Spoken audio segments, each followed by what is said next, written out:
Good morning, Minister, Chair of Charity Council and Commissioner, distinguished guests, ladies and gentlemen.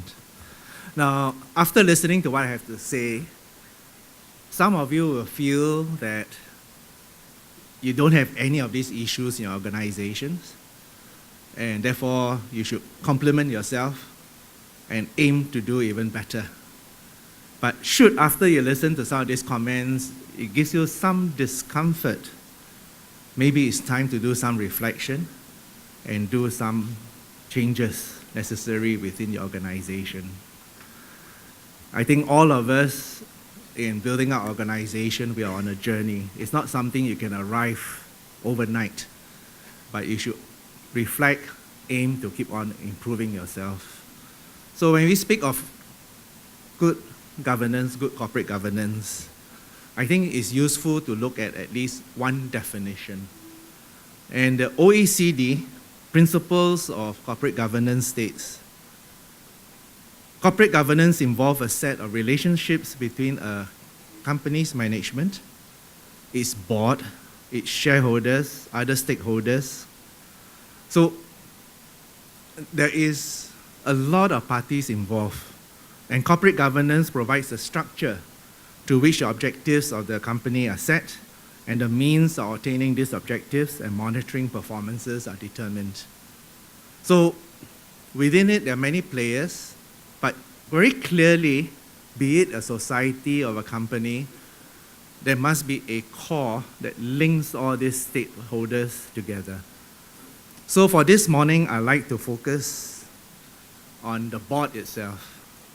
As I said, if you feel the issues I mentioned doesn't apply to you, do compliment yourself. You have done a lot of good work, but don't rest there. Keep on improving. And if it gives you some discomfort, please think about it. Just look at the NKF saga. I think memories are such that you can still recollect some of the details. But if you think about it, something that's very curious. The whole issue focused on the CEO. And there's hardly any mention about, eventually some of the board members were drawn into the whole thing, but there's hardly any mention about the chairman and the contributions and the actions of the board itself. You cannot help but wonder who's driving the organization, the board or the CEO?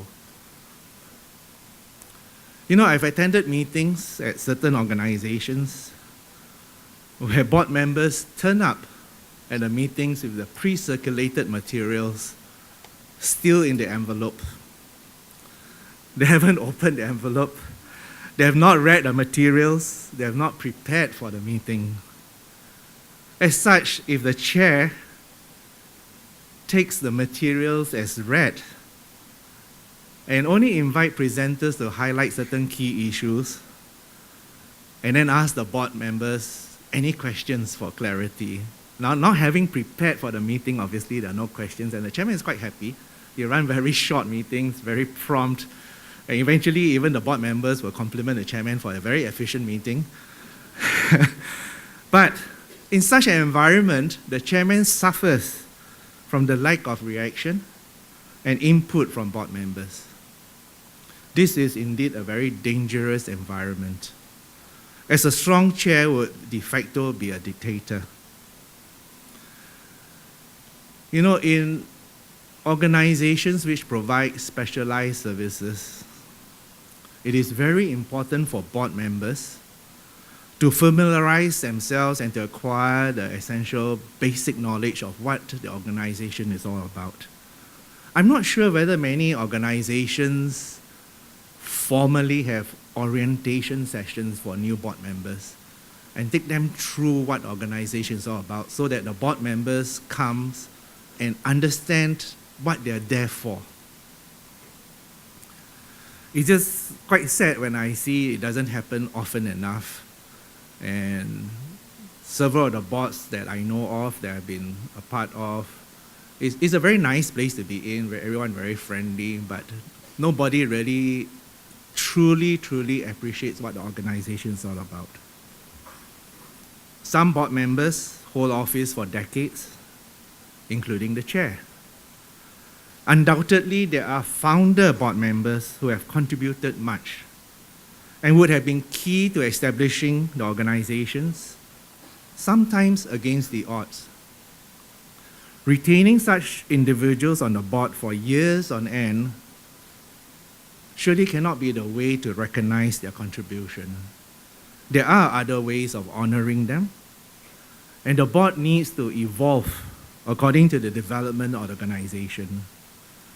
No doubt, most of these members remain very capable of contributing, but the question is, must they remain and retain control of the board, resulting in the organization becoming personified with them, or at least with the founder? Should the organization not grow as fulfillment, or should the organization grow as fulfillment of the dreams of a few? Or should the organization evolve according to the needs of the community it serves? I guess it's a little bit philosophical and perhaps controversial, but I hope it becomes food for thought.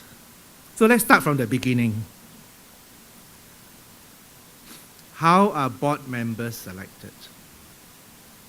Are board members picked for their experience or expertise? This is an important issue even in the early stages of a newly formed organization.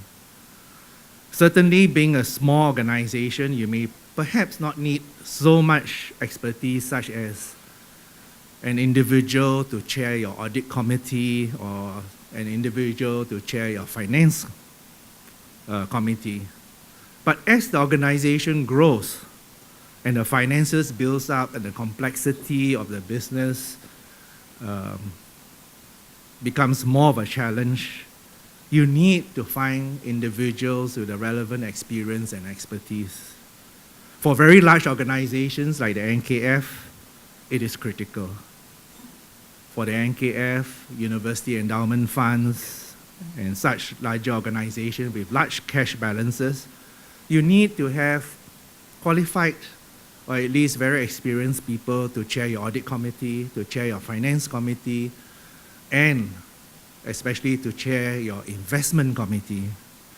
But if you're a small charity with not a very large cash flow, where the best place to put your money in is fixed deposits, then obviously there is no such critical need.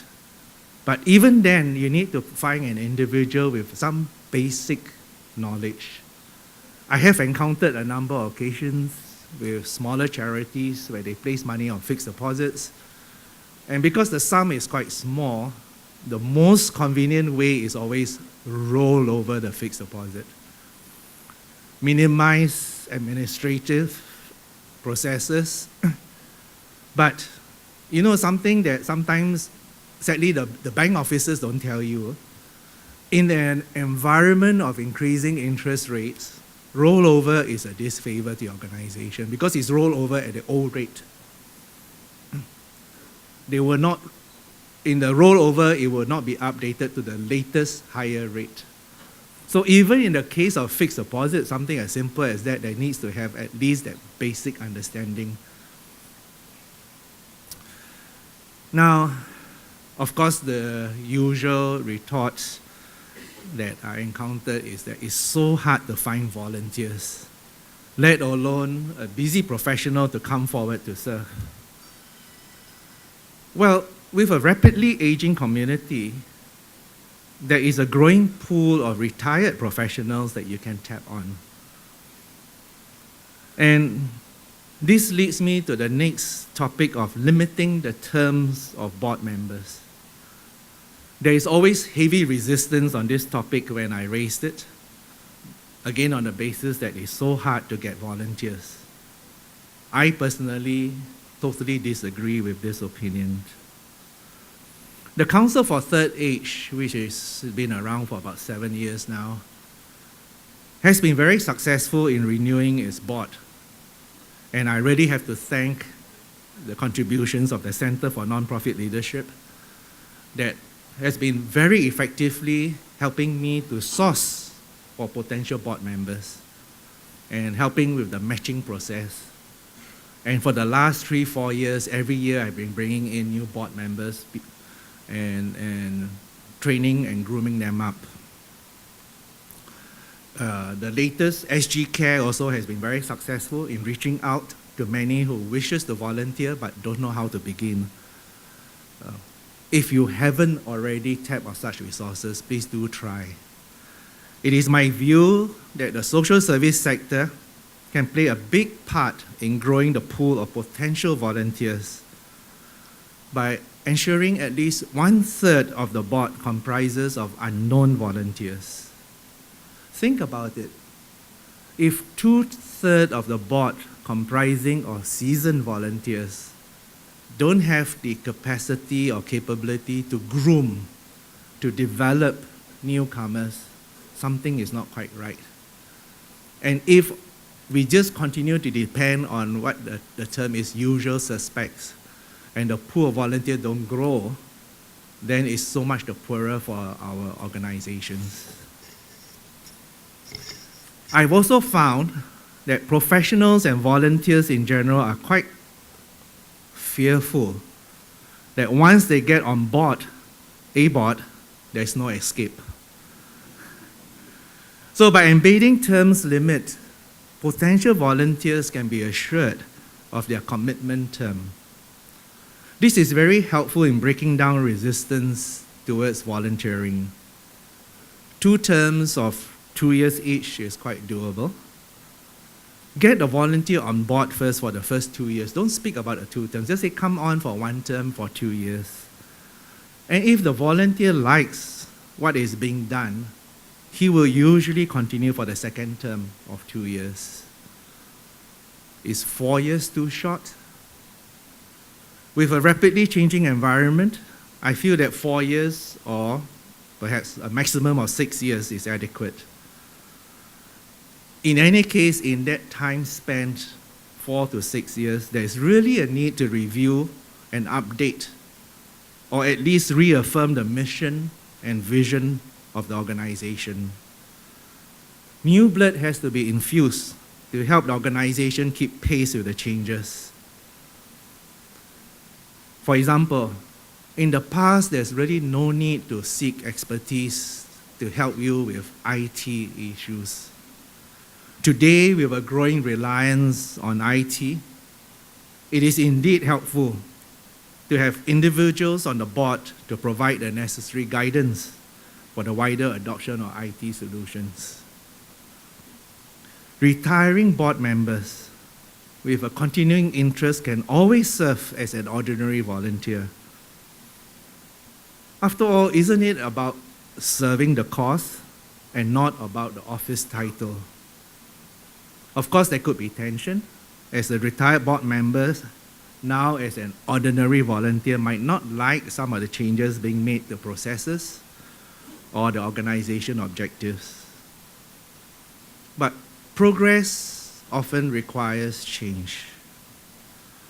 People generally support causes, not organizations. That's why some people donate only to children causes, others to elderly causes, and so on. Thus, updating the mission and vision statements and ensuring that they are the guiding statements becomes very important. An outdated mission and vision can spell disasters for an organization. It is not easy, but it must be done. Also, the mission and vision statements must be taken seriously and not to be posters materials only. Develop taglines to help everyone in organizations remember why they are there and what they should be striving to achieve. Take SATA, for example, the Singapore Anti-Tuberculosis Association. I think some of their representatives are here. In today, Singapore, tuberculosis has been eradicated.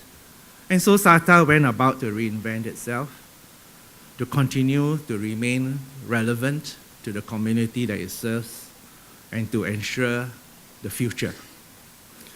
So during the break, do find out who are the representatives on SATA engage them in a conversation, maybe even invite them to come and speak to the organization about the processes that they went through, the change management process, because they are a very relevant example of the need to change and the successful processes for the change that they have achieved.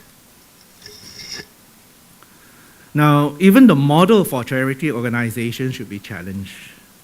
Undoubtedly, there continues to be a need for charitable organizations to be set up solely to service the poor. And such organizations obviously needs to be funded and will continue to be dependent on donations. However, in modern Singapore, growingly there are charitable organizations that are established to help people with particular affliction. But they still follow the old model and have the word charity at the front end. That means when they design the organization, they start off with a mindset, I'm here to service the poor. So for lack of a better word, just take, for example, say, an objective to help children with autism. Now just think about it. If you set up an organization with that mindset, you start off by saying, I'm only going to help autistic children who are poor. If you're not poor, sorry, you can find a solution elsewhere. Cannot be right in modern Singapore. Secondly, when you have that mindset, then you begin to say, oh, but because you're poor, I can only charge so much. So I need to raise donations, I need to have grants, I need to have this, I need to have that. And you begin to have this mindset of lack and begin to make do without a lot of things. It is my proposition that in modern Singapore, we should relook at the model and say, I want to establish a program to help autistic children. What do I need? What sort of professionals do I need to hire? What sort of therapies do I need to have? What programs? And there's a cost to it all. And that is my cost that I'm going to charge to help autistic children, but providing with a program that's been designed to achieve good outcome. It is my proposition that the word charity comes at the tail end. Having designed an effective program, you then go on to say, no child should be deprived of access to this program because they are poor. And you raise money to subsidize the cost for children from poor family.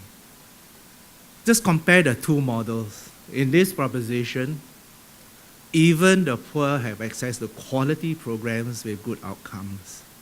The older model, you're designing a program with lack and therefore not optimal. And deep down in my heart, I'm troubled because it sounds to me a little bit discriminatory. So you deliberately design a program with less than optimal just to service the poor. So, food for thought. In my call to professionalize the social service sector, I feel that even boards of charitable organizations should have board evaluation exercises. I'm not sure whether many of you actually do have it. Board members should play or should actively play a part in improving how their board functions. We need active boards which continuously strive to improve the organizations.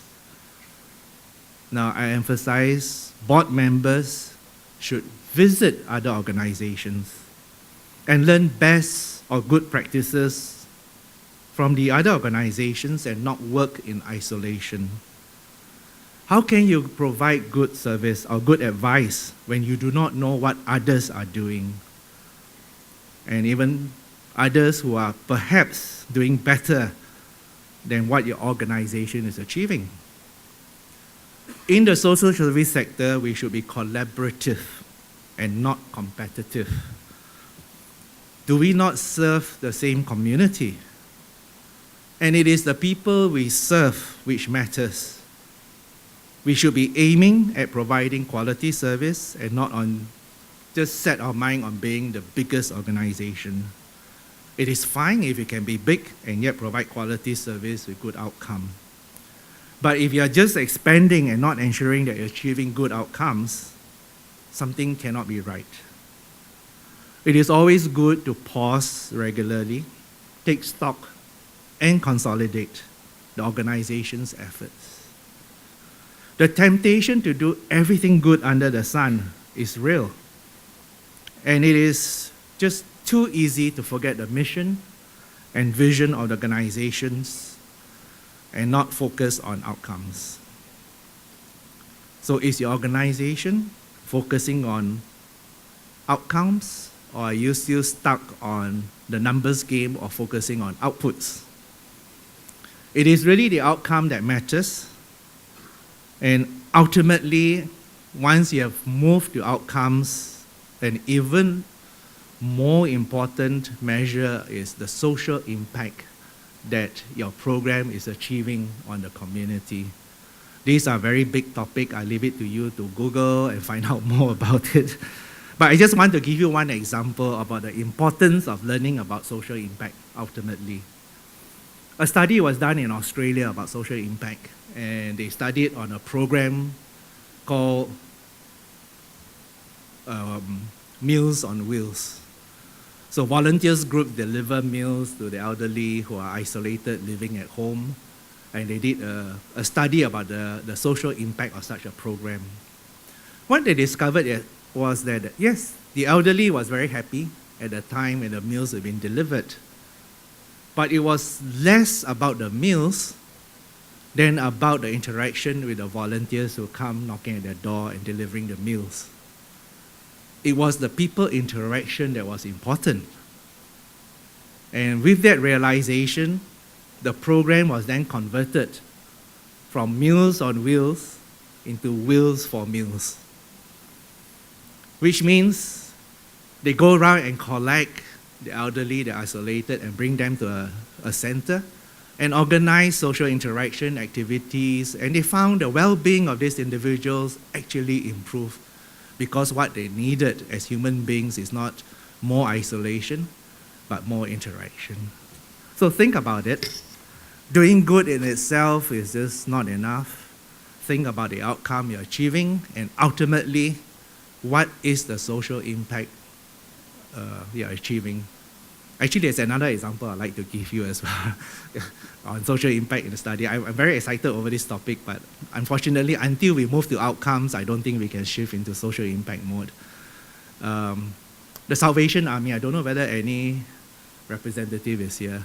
They did a study about the shelter for the homeless in Australia, which is very good work, very worthy of support.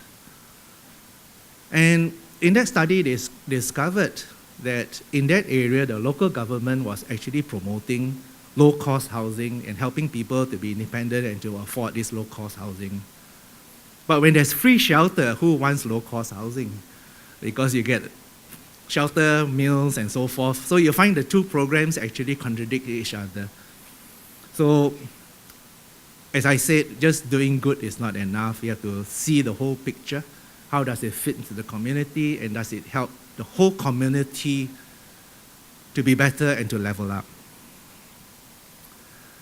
I would like to end with a cautionary note on a subject called conflict of interest.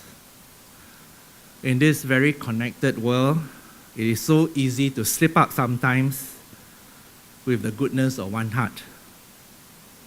Sometimes recommending a friend or a relative as a supplier. Someone who runs a printing business. You recommend them, you say, because they can print all our souvenirs for cheaper, lower costs. Now, it appears that you are doing good, saving the organization some money, but this matter cannot be taken too lightly. It does require a full disclosure of interests, absolute transparency, and even exemption from the decision-making process. Of course, it's best to avoid such a situation. Ensuring independent processes always ensure that independent processes are in place, and never expose yourself to being accused of being in a conflict of interest situation. It is very difficult to cleanse yourself of such suspicion. even when especially when there's a lack of transparency. I can only end with this one very simple exercise, simple guide. The best conscience guide is this: if you are afraid that someone knows about it, you must be wrong. Okay. So with that, I wish you a very good morning, and thank you very much.